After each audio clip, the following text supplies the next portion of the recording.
उपकार करतात, चंद्र आपल्यावरती उपकार करतात, पृथ्वी आपल्यावरती उपकार करते, सूर्य आपल्यावरती उपकार करतात, संत आपल्यावरती उपकार करतात. म्हणून आजही बघा ना तुम्ही, कुणाची पुण्यतिथी होते, कुणाचे समाधी सोहळे होतात, कुणाचे पुतळे बांधले जातात, कुणाचे बांधले जातात महाराज.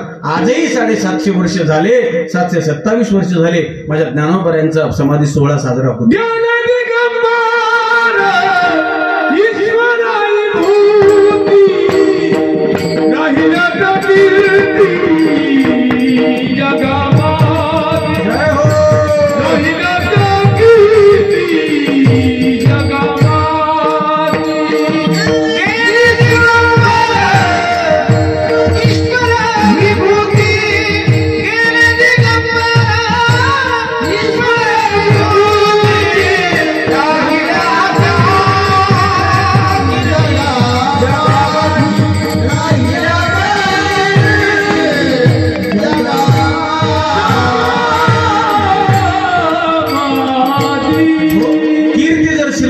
असं वाटत असेल, आपल्या नंतरच्या माणसांनी, आपल्या घरातल्या लोकांनी, आपल्या गावातल्या लोकांनी, गल्लीतल्या लोकांनी आपलं जर नाव पुढे घ्यावं असं वाटत असेल तर थोडा वेळ दुसऱ्याला देत चला, दुसऱ्यासाठी जगत चला. स्वतः करता किती प्रॉपर्टी कमवून ठेवा महाराज. काही लोकांनी तर पैशासाठी आपलं जीवन बर्बाद केलं. माफ करा मला, मी पैसे कमवू नये असं म्हणत नाही. 1000 काय, लाख काय, कोट्यवधी कमवा, पण हे कमवत असताना एक गोष्ट ध्यानात ठेवा, केवळ पैशासाठी आपल्याला जीवन मिळालेलं आहे, केवळ पैसा कमवण्यामध्ये जीवन बर्बाद करावं याच्यासाठी जीवन मिळालेलं नाही. एक शायर खूप गोड बोलतो, माझ्याकडे लक्ष द्या. मिली थी जिंदगी किसी के काम आने के लिए, मिली थी जिंदगी किसी के काम आने के लिए, वक्त बीत रहा है कागज के टुकड़े कमाने में, क्या करोगे इतना कमा करके, ना कफन में जेब है, ना कब्र में अलमारी, और ये मौत के फरिश्ते तो रिश्वत भी नहीं लेते. कळलं? बाकी सगळं जमा केलं असेल, 5-50 एकर जमीन घेतली असेल, मोठा बंगला बांधला, गाडी घेतली, सगळं काही केलं, असं माझं म्हणणं नाही, पण सगळं काही केलं, पण ज्याच्यासाठी जन्माला आलात ते जर नाही केलं, नाही तरी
जिसे पाना था उसको तो खो दिया, जिसे पाना था उसको तो खो दिया, जिसे पाना था उसको तो खो दिया, जिसे पाना था उसको तो खो दिया.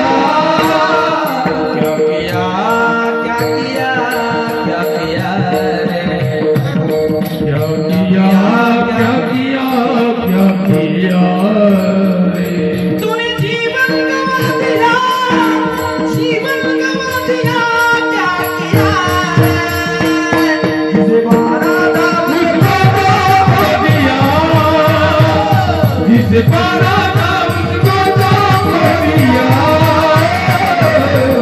पाना था उसको तो खो दिया.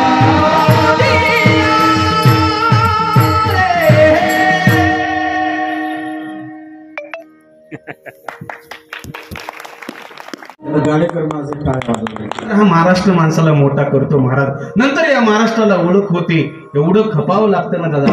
आज लाखो लोक ज्ञानोबारायांसोबत पालखी सोहळ्यात चालतात ना, याचं कारण काय दादा, त्यांच्या आईवडिलांनी केलेला त्याग आहे. मी सांगत होतो, लोक बोलत नव्हती, मधुकरीमध्ये माती टाकत होती, तोंड बघितलं तरी स्नान करत होती, घरी आल्या आल्या रडायची. एवढंच नाही, महाराज नदीवर जर स्नान करायला गेले, विश्वबा नावाचा माणूस आला, सांगितलं, हे संन्याशाच्या कारट्या, काय काका, अरे इंद्रायणी बाटवायची ठरवली काय?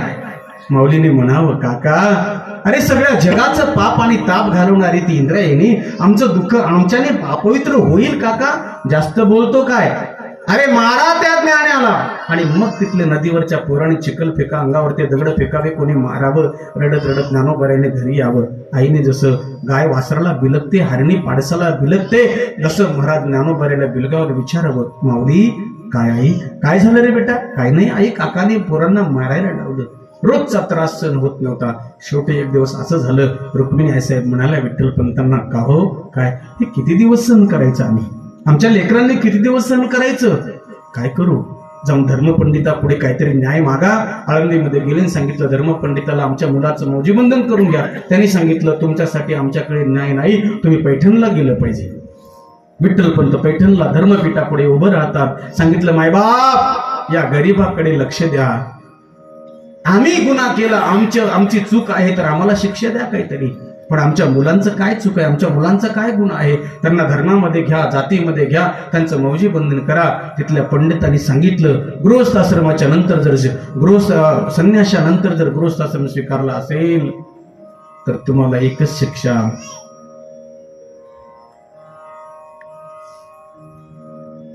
ते म्हणजे देहांत प्रायश्चित्त.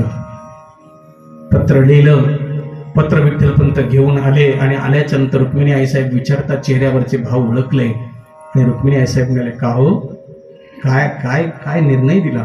पत्र हातामध्ये दिलं. रुक्मिणी आईसाहेबांनी पत्र वाचलं, गळगळ गळगळ अश्रू गळाले. रुक्मिणी आईसाहेब म्हणाल्या विठ्ठल पंतांना, का हो असा कुठं न्याय असतो का हो? देहांत प्रायश्चित्त घेण्याचा न्याय असतो कुठे? विठ्ठल पंतांनी सांगितलं, मला याच्या पुढे माहित नाही, जो निर्णय दिला तो दिला. आज संध्याकाळी आपल्याला जायचंय, तुला जर तुझ्या लेकराला काही गोडधोड करून खाऊ घालता येत असेल तर खाऊ घाल. भिक्षा मागून आणलेली, थोडस काहीतरी पीठ होतं, त्या पिठाची पुरणपोळी बनवली महाराज आईने. 4 सूर्यासारखी तेजस्वी लेकर. संध्याकाळची वेळ झाली, स्वयंपाक तयार झाला, पानं वाढल्यात आली आणि एक एक घास उचलायची रुक्मिणी आईसाहेब. आता एक घास उचलला, निवृत्तीनाथांच्या मुखामध्ये घातला आणि निवृत्तीनाथांना म्हणाले, निवृत्ती काय आहे, तू मोठा आहेस रे, मोठ्याने सगळ्या लहानांना सांभाळायचं असतं. निवृत्तीनाथांच्या लक्षात आलं काहीतरी झालं. सोपान काकाला सांगितलं, सोपाना काय आई, इथून पुढे मात्र चांगलं राहावं लागेल रे दादा तुला. ज्ञानदादा सोबत निवृत्तीनाथांच्या सोबत एकत्रित राहावं लागेल. हो आई, काही अडचण नाही. 3रा घास उचलला, माझ्या माऊलीच्या मुखात घातला. आई नीट लक्ष देऊन ऐका. माझ्या माऊलींच्या मुखात घातला, घळकेऱ्या डोळ्यातून अश्रू जमिनीवरती गळले. माऊली आईच्या मुखाकडे बघत राहिले. त्याच्यानंतर शेवटी शेवटचा घास उचलला. 5 वर्षाची चिमुकली मुक्ताबाईच्या मुखामध्ये घास भरवला आणि आई बोलताय, मुक्ते काय आई, मुक्ते तू फार चंचल आहेस ग. आई का ग असं बोलतेस तू आज? काय नाही ग आई, का बोलतेस? मुक्ते तू फार चंचल आहेस ग, थोडा सावरत जा स्वतःला. हो आई. एक एक घास भरवला. रात्रीचे मध्यरात्र झाली. विठ्ठल पंतांनी चपलाचा आवाज केला. आईसाहेबांच्या लक्षात आलं आणि आईसाहेब निघाले.